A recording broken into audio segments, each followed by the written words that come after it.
yesterday. We've got Niamh, Rockett and Sarah Donovan with us. Sarah, commiserations again. Oh my God, this is, what is it? What's going on in Cork at the moment? Well, thankfully I'm not there. Bonjour from France. Bonjour. Yeah. That game yesterday was so reminiscent of the Munster hurling final. It was absolutely hatchet. I loved it. I hated being on the wrong side of a 1-point defeat, but what a game. High drama. And sorry, not to linger too much on the team who've been beaten here, but what do you think did happen to them? Is it just the obvious sending off they couldn't cope with over the course of the 30-odd minutes that they had to, 35 minutes in the end, that they had to make do with a player less? I think it was the amount of risks that Galway took, like the penalty.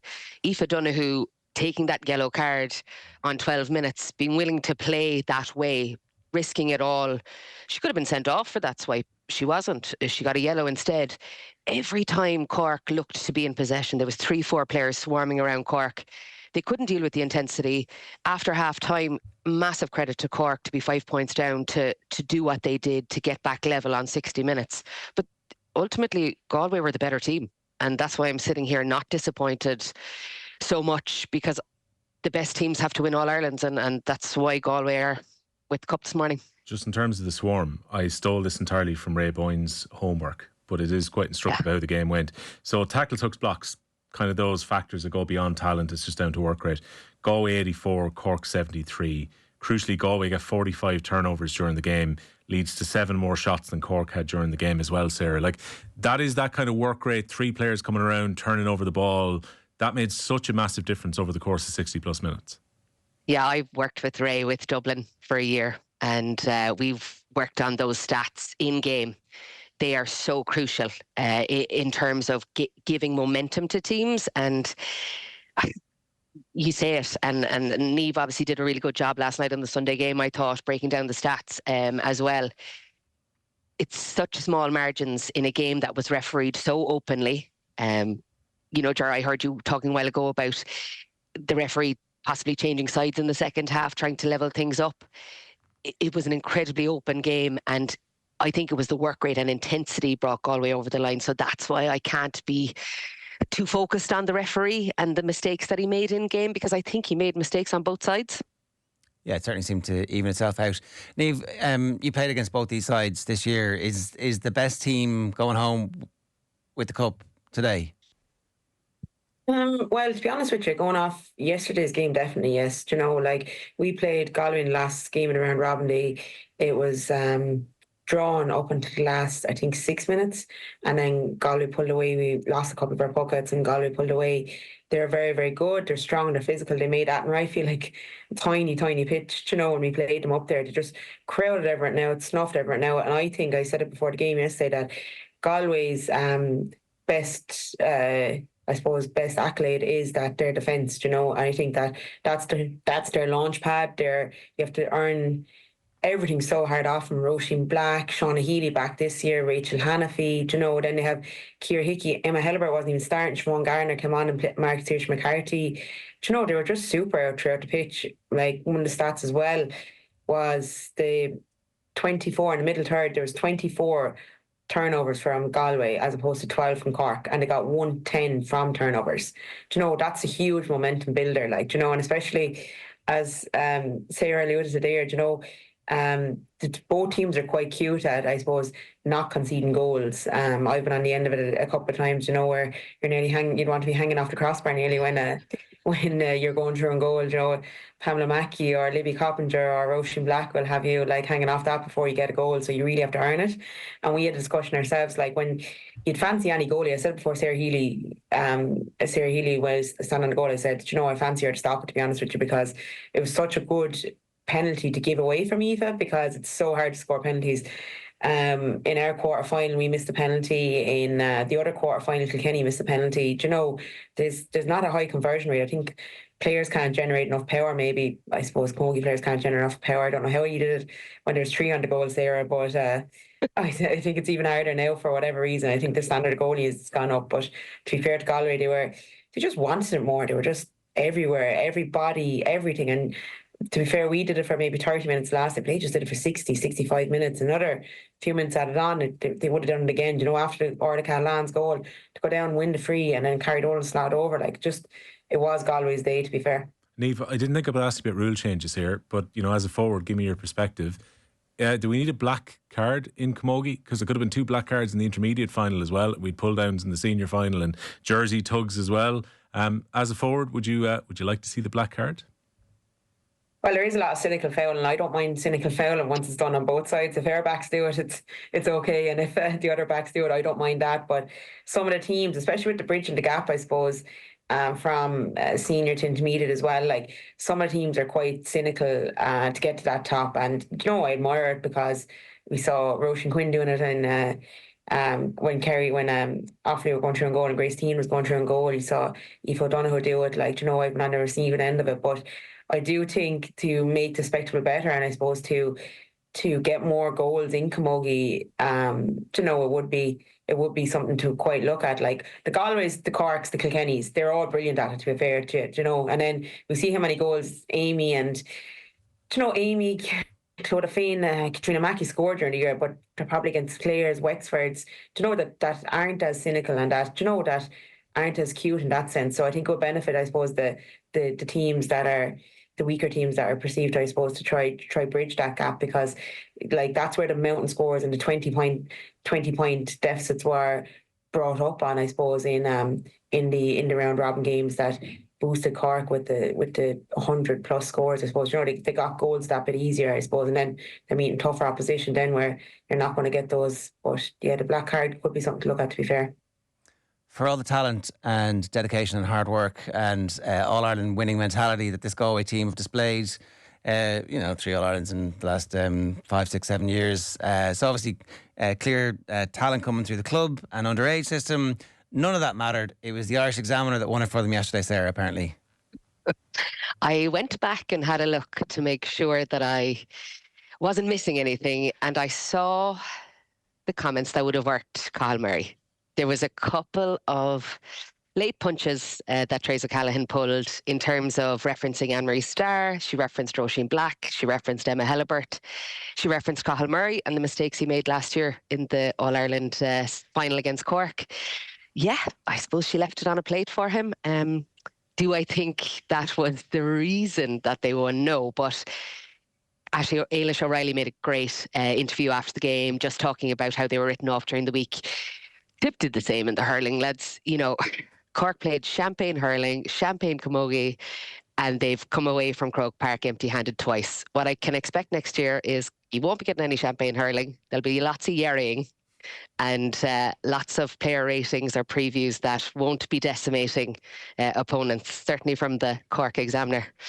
It does seem mad, though, that this seems to matter in the immediate aftermath. Maybe it's just when the blood is up, everybody, like the last thing that you reach for, you've done all your prep work, you've done all the tactical work, you've done all the technical work, and there's one last bit of emotion where you try and ratchet it up. But presumably you've both been in dressing rooms, Niamh, where someone has said they've written us off, and then you go out and you get beaten and you're like, well, maybe they're right to write us off. Yeah, that's actually true, I suppose. It definitely has happened, but to be fair, and I'll give Sarah a dig here, that the Cork ones are a little bit more prolific for blowing up Cork than what any other papers are that I've seen. And I've been on the receiving end of a few echo stuff as well. So, it's easy ammunition to do it. Maybe you need to kind of sort out what's in-house first there, Sarah, before, so they won't have to give as much ammunition to us to go away. Now, not that we've bet Cork or anything, we can't really say that now. It's been all show, no dough with us, but it does give you that extra bit of ammunition, I suppose, and I remember, I think it was 4 or 5 years ago, we were playing under Donal O'Rourke, and we were beating Tip for the first time. We're only up senior, I'd say maybe 2 or 3 years. We hadn't big games anyway, but the game got abandoned controversially anyway, because this girl got hurt and the helicopter was called to the match. So the game got abandoned, but we were 4 points up, which would have been a shock for us at the time against Tipperary. And to say Donal O'Rourke had us pumped up for that next game, and what we were meant to say and the words that were said, next time we play Tipperary as well, to be fair, it is ammunition. Anything that you can get to get that extra 10%, it's not the win and losing of the game, but it definitely puts fire in your belly, like, you know, and it gets you pumped up. It gets your adrenaline going, to be fair. I'm quite looking forward to a losing manager at some point. The way you've just made out there, he's going to go in and say, fair play to the haters, they made some really good points. Yeah, they were right about us all along. I think maybe sometimes, Niamh, the point is that we underestimate the value of a group who are very fired up about something, and you just do whatever it takes to get the group fired up about one single thing. Yeah, like, I actually was talking to Cathal before the match, and I was kind of blowing up kind of Galway, because I just thought they were going in under the radar. I thought they had nothing to lose, and that's a dangerous Galway team going in, you know. I knew Colmar was going to pull something or do some sort of trick up his sleeve, you know, and I think that all the hype was around Cork, you know, within their own camp, and probably external people around them hyping them up. And to be fair, they deserved it, because they're a super, super team. They put us away in the second half in the semi-final. You know, when push came to shove, they're plus 20 points in every game this year. They're unbeaten this year. I don't know how many games there. I think, Sarah, you mentioned they're unbeaten. 20, yes. 20 games. Like, you know, they deserved all the hype that they got, because, like, you know, they proved it time and time again, no matter what the opposition was. But that's a dangerous place to be in, because when you're at the top, as we all know, you know, with likes of, say, for example, Dublin the last stage, you know, and like Limerick, it's just like, Joe, you're there to be knocked, and it's at some stage you are going to be knocked. And to be fair to Cork, I think that they didn't get absolutely, you know, obliterated. They came out and they could have put the poor me in the second half and saying we're a player down, and we're all against it, like, you know, and we're up against it. But they didn't. They came back. They came fighting. They roared into the second half. Do you know what? I think that they're probably the style of play didn't suit it, because Ciara Hickey was dropping in as a sweeper, and they couldn't do it in channel balls. When the minute they gave a diagonal ball in, or Cathal got a goal, you know, and it was as easily read. Like, but I suppose they just didn't get the time. That's down to Galway's work rate. They didn't get the time to pick out that pass to go diagonal and get Laura Tracy and Aisling Thompson on the ball to switch it up. Sarah, we thought the sweeper was dead. Now we've had two finals. Tipperary used it very effectively against the Cork hurlers. Galway used it effectively there. Niamh's team, Waterford, used it effectively in the semi-final as well. Is extra cover in defence back in vogue again? Yeah, I had seen Galway do a really good job against Tip with Ciara Hickey in that position. Now, that was pushed on them by Tip as opposed to them looking to play that role. Cork tend to do the same in that they allow Laura Tracy to be free. So Cork technically played into Galway's hands, and obviously look, the second half, a different scenario when you always have that extra player. And Ciara did a great job, but I think Ciara's experience in the Tip game really helped her in the final, because the amount of time she got on ball in the semi-final, you know, in the final, it was just bread and butter to her. Do I enjoy watching a sweeper? No. Do I enjoy seeing Laura Tracy free for Cork? No. So I think I'd be hypocritical to say that I, you know, think that Tip or Galway have used it against Cork. Cork are well able to use the sweeper when they want to in Camogie. And normally it's because their inside line is firing or their half-forward line is firing that you see Cork being much more prolific in other places in the pitch. That kind of takes the focus off of how much work Laura Tracy actually does. But Cork's inside line yesterday didn't fire. Amy O'Connor taking off. Yeah, go on. Like, on that, like, they had 7:32 from play going into that like final, like, you know, 7:32 from play, and that's without Orla Flynn, who didn't play in the semi-final. So, like, if Orla Flynn she had another 4-7 on top of that, so we're talking about 11:39 from play going into that, like, and then I suppose they got a few frees, but to not get any return of that, like, that was just massive for Galway, I think. It was, but we spoke beforehand about Roisin Black, Shauna Healy, Derval Higgins. Derval Higgins is my favourite cornerback of all time. I just think she's quality, and I'm glad I was retired before I ever had to mark her. That was the thing that was going to be the massive issue for Cork, and Cork were completely decimated inside in that inside line. Katrina Mackey, no return. Amy O'Connor, no return from play. Circa McCartan, no return from play. Now, what I will say for Circa McCartan is she was dragged right out the field. She'd no impact out there. She has to be close to goal to get impact. And Galway played a textbook game. So they did say Amy O'Connor had done her hamstring during the week, and she was playing. Wouldn't have played her, Jar. Wouldn't have played her. You know, not good enough. If you're carrying an injury and you're coming up against that Galway team, wouldn't have started her. Mistake. I suppose from our point of view, Will, I said on Friday that I felt that Cathal Murray would be under the cosh if they lost this because Siobhan McGrath wasn't in the starting 15. And for whatever reason, the McGraths have not lined out for Galway for a number of years. They have been All-Ireland champions. They have been club champions. They are clearly an asset to any county team and haven't played. And I really thought on Friday this would be Galway's undoing. But credit to Cathal Murray. No McGraths, All-Ireland in the back pocket. What does that say about his tenacity in terms of finding players to replace them? I feel as well, Sarah, the McGraths won't be back because we played a clip of Cathal earlier on. He was reeling off players that were injured and missing, and he didn't mention them whatsoever. And they will be contenders for the All-Ireland again this year.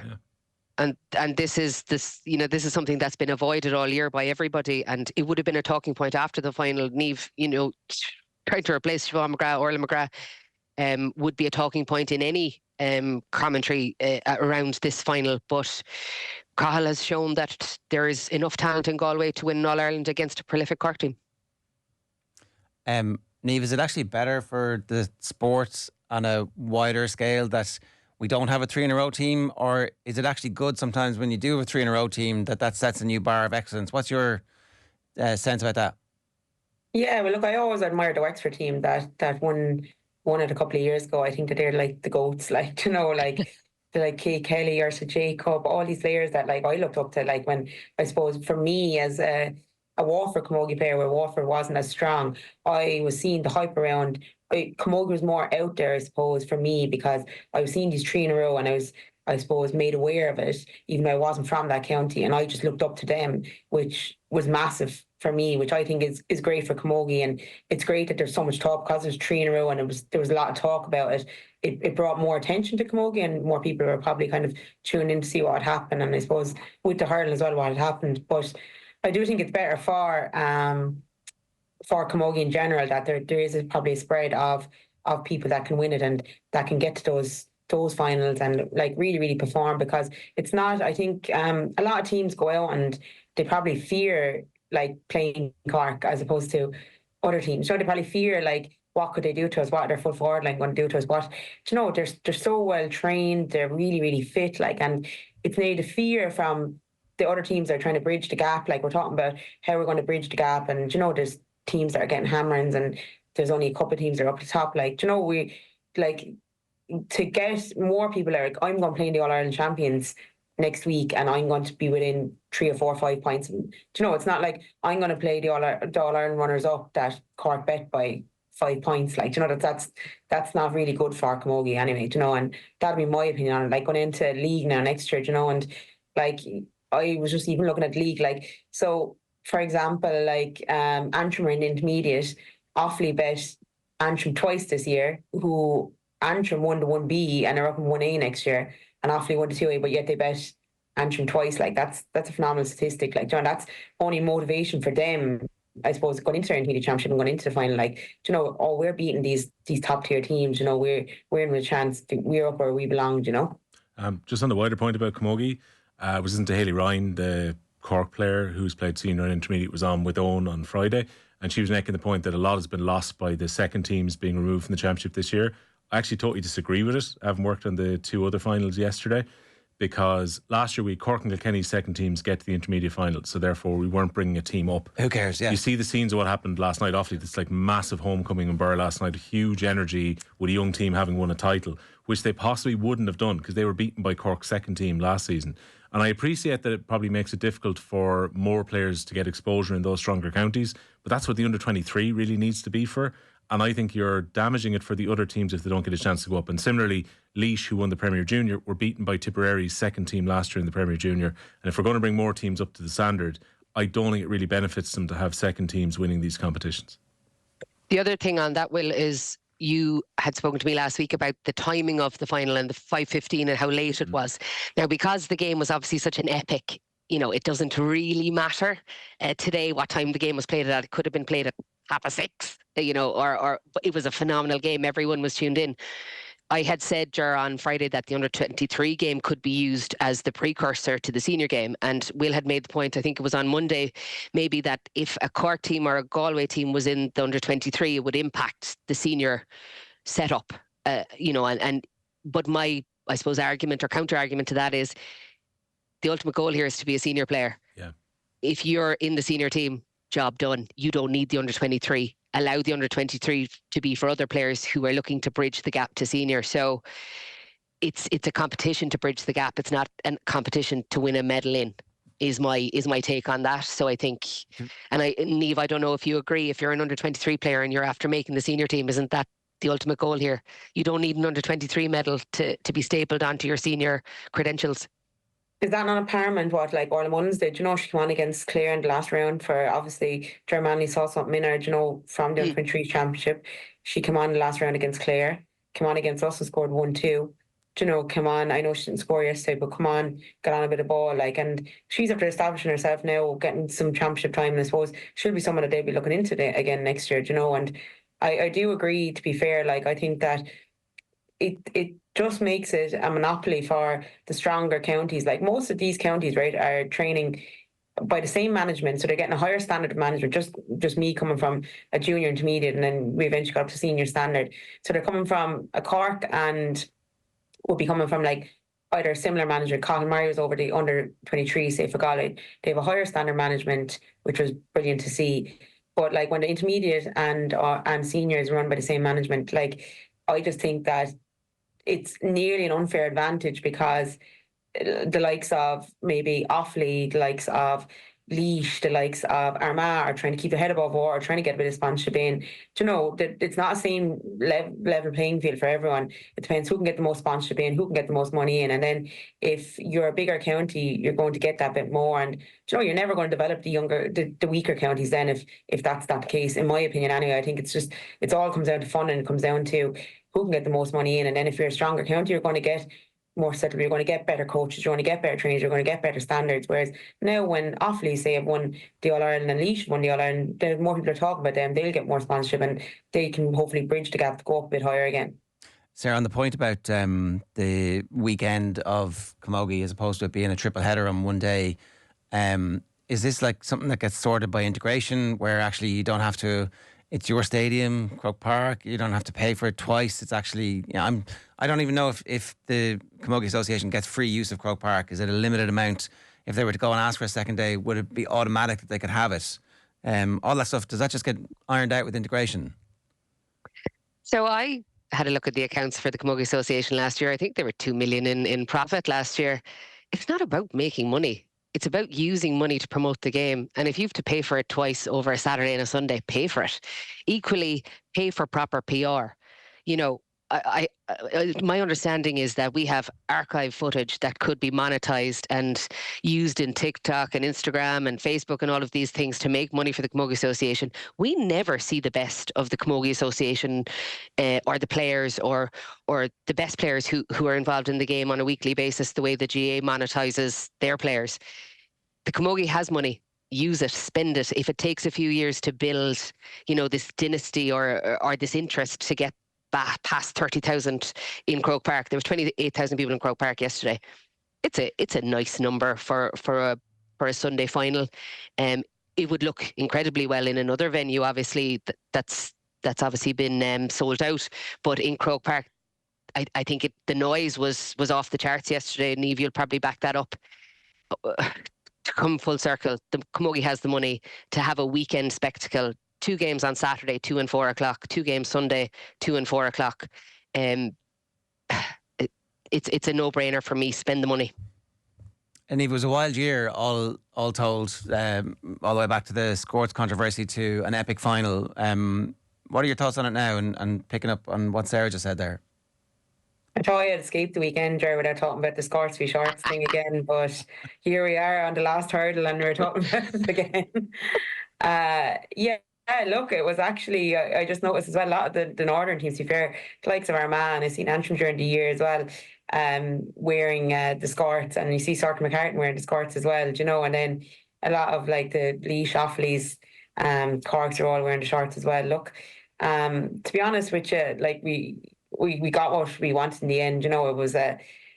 It was a hard-fought battle, but we got what, we just want a choice for everyone. And whether it's a young girl playing that's one deterrent, that she doesn't want to play for a club or doesn't feel comfortable in a club, in our club squad, I suppose, our club short, like, you know, it's one person less that's playing camogie, like, you know, and that's kind of the end goal we wanted to get with it. Like, we hope maybe it won't lead to as much controversy next time. Yeah, like, we hope it won't lead to as much controversy next time. That'll be more of a give and take with that. But you know, like, I think in the end we got what we wanted, but I suppose it's disappointing for us as Waterford. We don't get to finals often, and I know we were talking about it during the year. We kind of put it to bed, but like, not getting our Munster final played was something that was really disappointing for us anyway. Do you know? I presume, Rockett, that never actually gets played now, does it?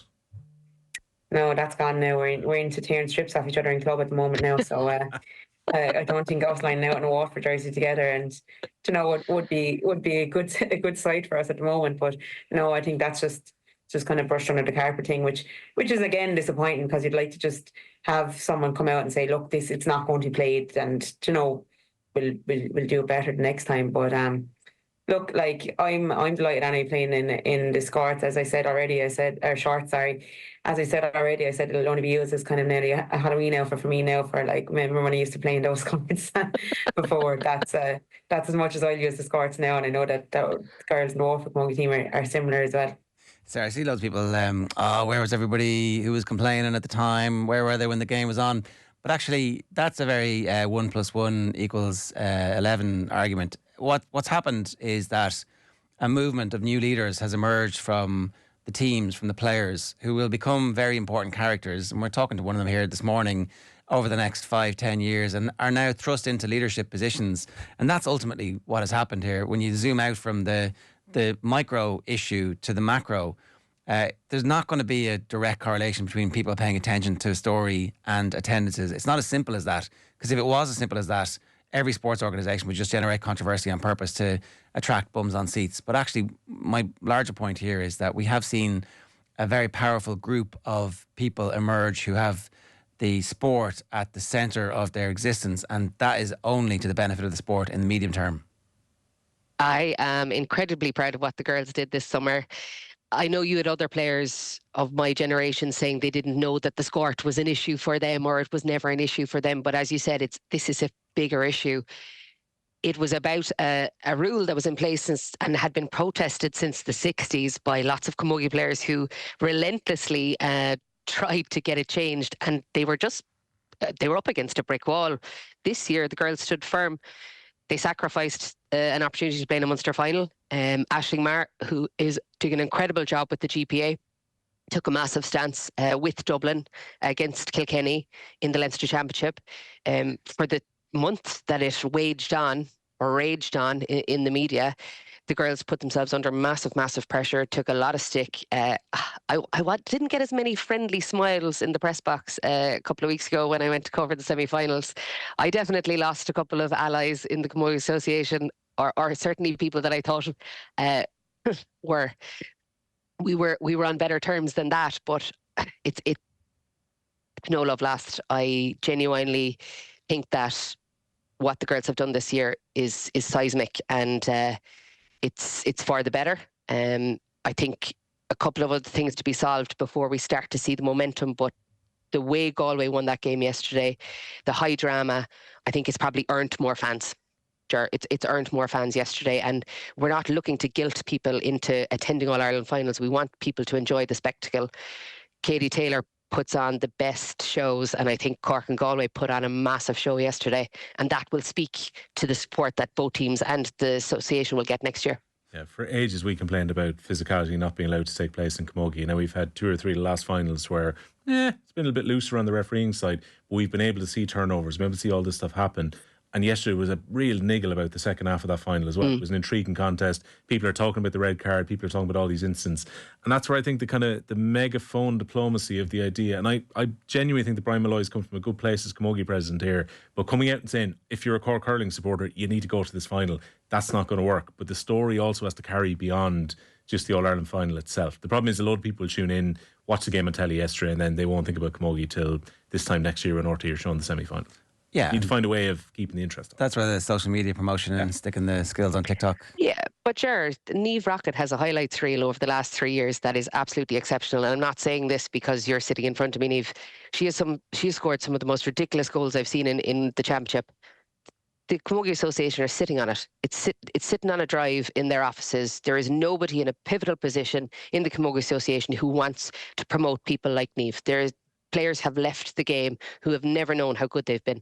And Niamh is a prime example of that. Will could list off the amount of goals she's scored in the last 5 or 6 years that are off the charts. And we never see it. They never monetize it. The other thing as well, Sarah, is we've access to these current players. Like Niamh's on with us now. She's on the Sunday game last night.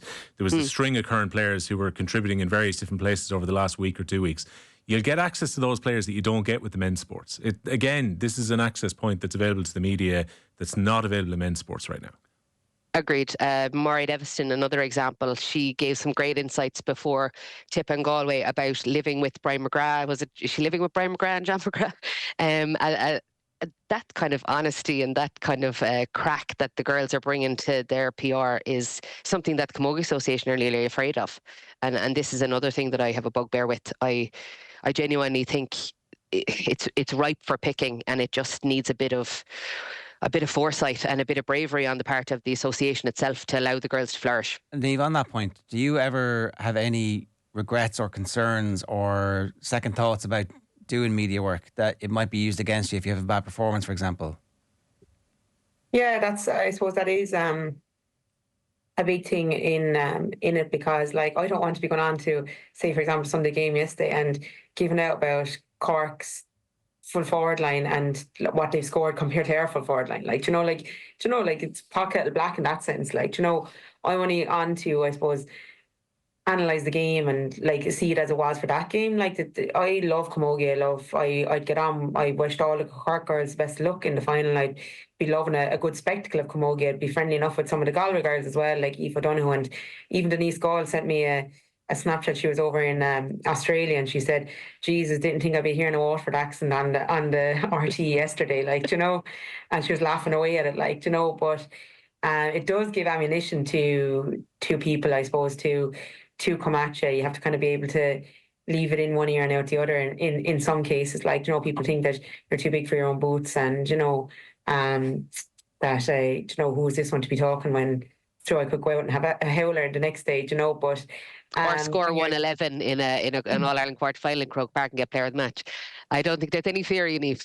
No fear. Yeah, I was actually getting a little bit of grief, a lot of grief actually this year in our own country. There's a few trolls since the Scots v Shorts controversy. There was just one or two particular people that every time I did something wrong anyway, they were making it out that my legs were bent, and that I should use as an impact sub, and take me off the freeze, and she's gone past it and everything. So I got a bit of that as well, and I feel sorry for myself for a while, and then I realised that they're just hiding behind a screen as well themselves. But it does give ammunition to other teams. But I suppose when in Camogie there's not a whole pile of that kind of argy-bargy stuff, I suppose, or like a talking like that in it, because to be fair, like, the girls we're trying to promote the game, we're trying to get the game better, and if you're going to be, I think the girls know me at this stage, if you're going to be mounting yourself on the field, that's what you're going to get back. So if you don't give it, you don't really generally get it in most sense in the Camogie. Anyway, Sarah would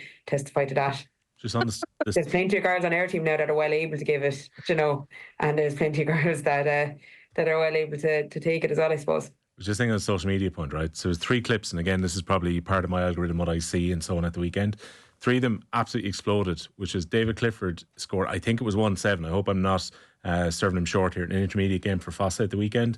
He did a big interview afterwards on Clubber, and he was mobbed by fans that were going over to see him. People were going to see intermediate football in Kerry almost just to see the Cliffords. Oh, yeah. And it was great fun. Adam Screeney scored a goal at the weekend for Kilcormac Clyde, where he played this little 1-2 that went everywhere because of the skill that was in there. And also there was a kicked goal that happened in Clare at the weekend where the goalkeeper probably should have got down to it, but it was a fabulous finish. Whereas the girls know it's very difficult to kick a sliotar and actually make sure that it follows through perfectly in a clean line. Those 3 clips exploded over the weekend in a way that kind of traditional media probably wouldn't even be able to do it.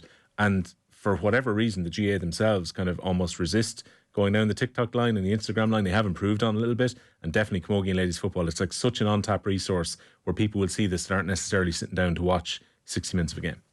Quite the van viral moment a couple of years ago should be on a highlights reel. Again, the Camogie Association not using TikTok or Instagram to monetize the girls. The PR pays for itself. I'm baffled why they don't use it. It's mad actually as well. A couple of years ago, one of our players, Claire Griffin, she broke her hurl, so it actually snapped in two just right under the grip. And I can't remember who we were playing, and it went on because a local media reporter obviously put up on Twitter after, and it went fairly viral. But she roll lift the ball with just like the top of the hurley, like, you know, roll lifted and then hand passed off to someone else, like, and it was just crazy skill, like, you know, it was just unbelievable. And those kind of things, then, like, she'll always remember that, like, you know, and we'd always talk about it at home as well, to be fair, or in Waterford, you know, like that was class. But you know, it's the potential, I suppose, not just to go to Waterford, but just to go one step further and go out again, you know. 100%. Folks, it's been brilliant reviewing the year and yesterday's game as well. Niamh, Sarah, thanks a million, folks. Cheers. Bye, guys. Yeah. Bang on 9:30 this morning. A reminder, Off the Ball Breakfast is with UPMC Orthopaedic Care. When things don't move, rotate or bend like they used to, choose us to help you get back in action